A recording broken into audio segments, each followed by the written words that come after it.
Hi, I'm Kari with Connection Centered Parenting. I'm so glad that you're here today. Today, I wanted to spend a little bit of time talking with you about how to foster open communication, especially during stressful times. Homes often can get tense when teens are facing things like exams or social drama or family changes. Today, I want to look at how we can keep communication channels open, how we can talk with each other so that your teen feels heard and supported, even when the stress level is running very high. First, let's take a few moments to understand stress and communication and how they impact each other. You see, stress can trigger shutdowns and outbursts. Teens might withdraw or they might act out rather than share what's really on their mind. Recognizing these patterns helps you meet them where they are emotionally. Let me share a quick example. Last spring, a young teen began to shut down completely after a heated argument about chore deadlines and midterms coming. When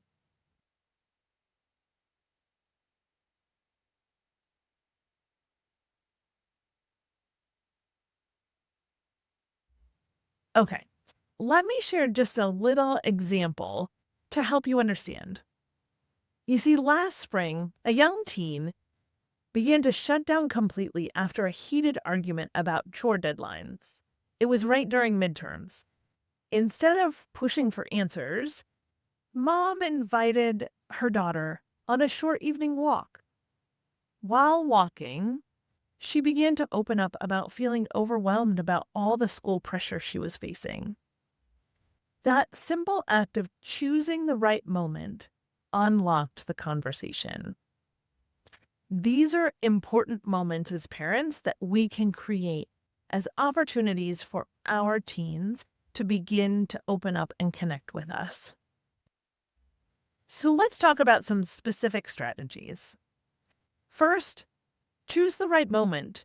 Instead of demanding a sit down talk in the moment, look for a natural opportunity like car rides or walks or a casual meal together.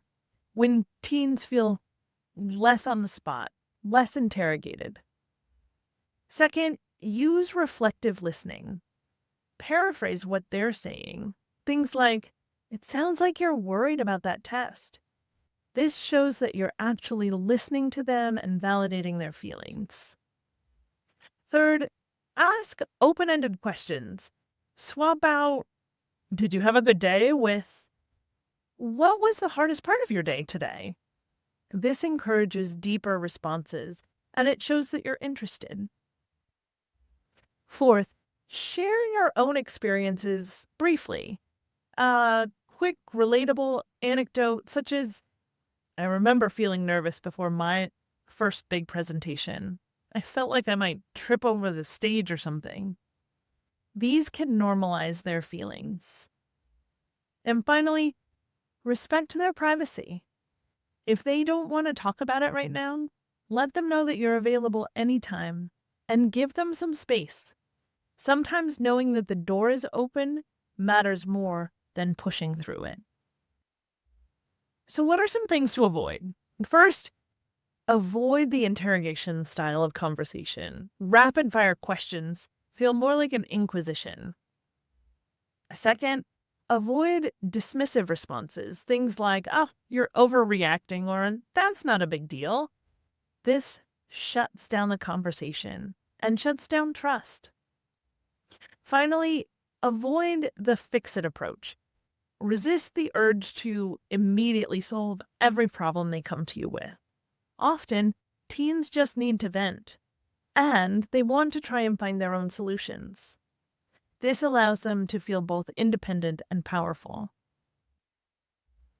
As a parent, it's helpful to reflect on some of these questions in these moments. When do I naturally connect with my teen?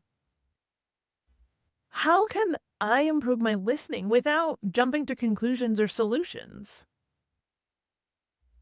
What boundaries do I need to respect to keep our trust strong?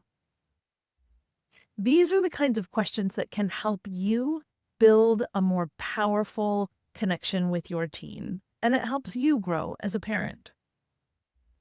You see, open communications during stressful times isn't about having all the answers. It's about creating a steady, safe place for your teen to share, process, and feel supported by you. Thanks so much for being here with me today. I hope this was helpful. I love hearing stories. Please reach out and connect anytime. There's lots of other tips and tools at my website, connectioncenteredparenting.com. Thank you so much.